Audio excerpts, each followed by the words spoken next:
at once, actually, once you come off the end of the island, just perhaps about 150, 200 metres, and they're just off the start here in the nice clean water. So the Visitors Challenge Cup, the first race of our afternoon here, is underway. Leander A, Leander B, they know this water as well as anybody. This is where they train regularly. It's a great clean start, and the B crew on the right will be doing everything they can to upset their rivals in the A.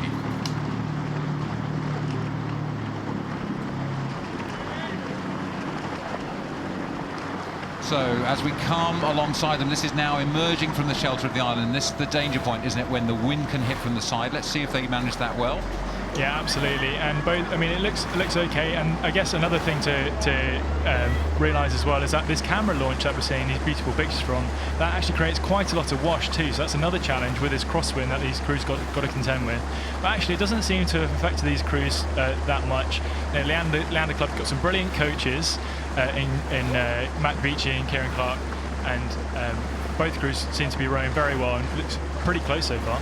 Yeah, so just closest to the camera here, we've got the B crew of Joshua Brannigan, Tyler Haller, Cameron Jakey and Harry Geffen, and looks like the A crew, as you say, the catamaran stays slightly behind them to avoid kicking up the wash for them. Looks like the A crew's maybe got a seat or two on them so far. B crew will be pretty happy at this point, I think, to be in contention. Yeah, absolutely. I think on this buck station that closest to the camera, that the start is perhaps where you want to make the most of it too.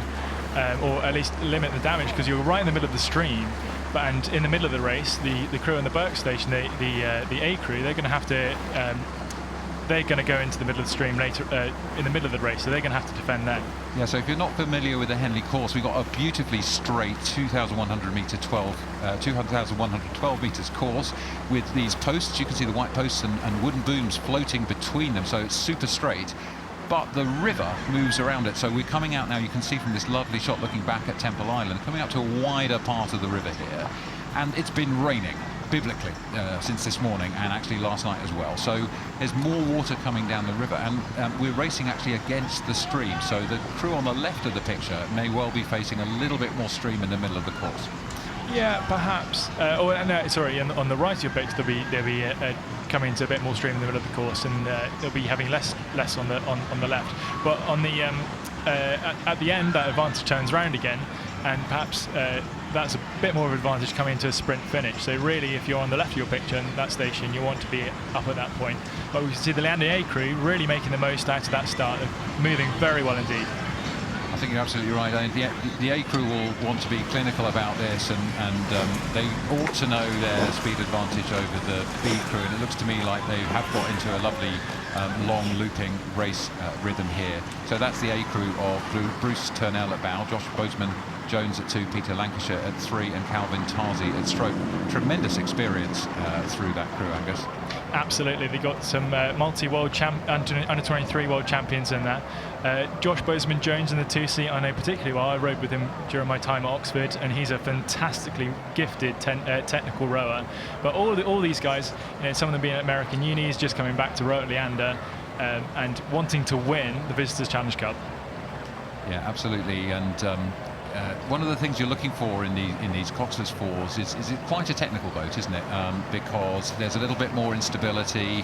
You move quite fast for the number of people in the boat, and you can see both of these crews. They've got the oars are not alternate sides of the boat. They've got 2 oars of the oarsmen on the same side in the middle of the boat, which is something which is quite often done in the Coxless four to kind of create the rhythm and the flow in the crew, isn't it? Yeah, absolutely, and perhaps for the 2 seat, it makes them a bit easier to follow, the 3-man a bit easier to follow if they're on the same side as well, and that can only add to the rhythm.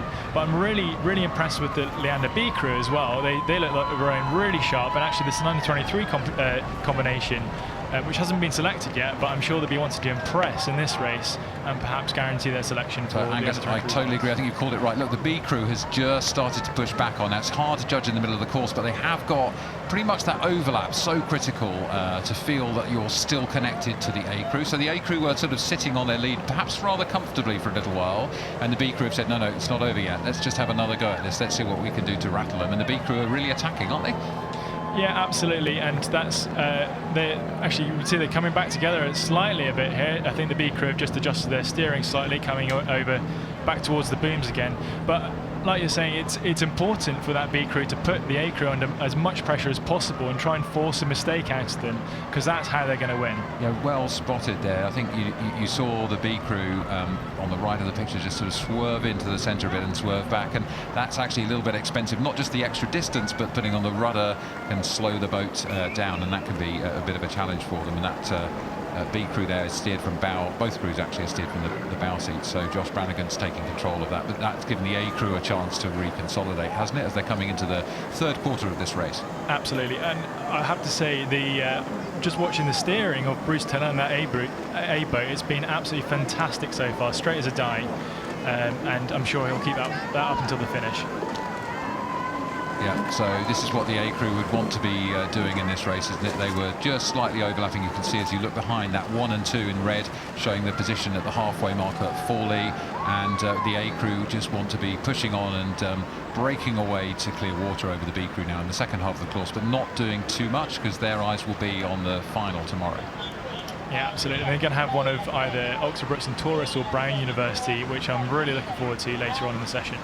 So we're riding with the B crew here. That's Josh Brannigan's back, 20-year-old sitting in the bow seat. So as you said, it's sort of under 23 rising talent crew. So it's a great opportunity, even if you're up against the A's. You're here on semi-finals day at Henley in the visitors, and that's tremendous experience for those guys. So they're really pushing on here now. You can see them working a bit hard, and you can probably start to see, even if you're not a kind of an expert rower, a little bit of a difference here between the sort of longer loping A crew on the right and the B's attacking and pushing hard on the left. Yeah, absolutely. And one thing I really like about this A crew that we're getting a close-up of here is that they're really quick in at the catch at the front end. They're just popping the blades in really nice and sharply, which is perhaps a little bit of a difference to the B crew. But I'm sure as their season goes on, and hopefully they go to the under-23s, that they'll develop that too. So it's Leander and Leander, the localist of local derbies, in the visitors semi-final here. Competitors are out despite the cold and the rain today, because they're bringing the cheer and the warmth to the Henley Royal Regatta track as Leander A crossed the line ahead of Leander B in the visitors. And well, good job Leander Club for having two really strong crews here, and Leander A go through to tomorrow's final.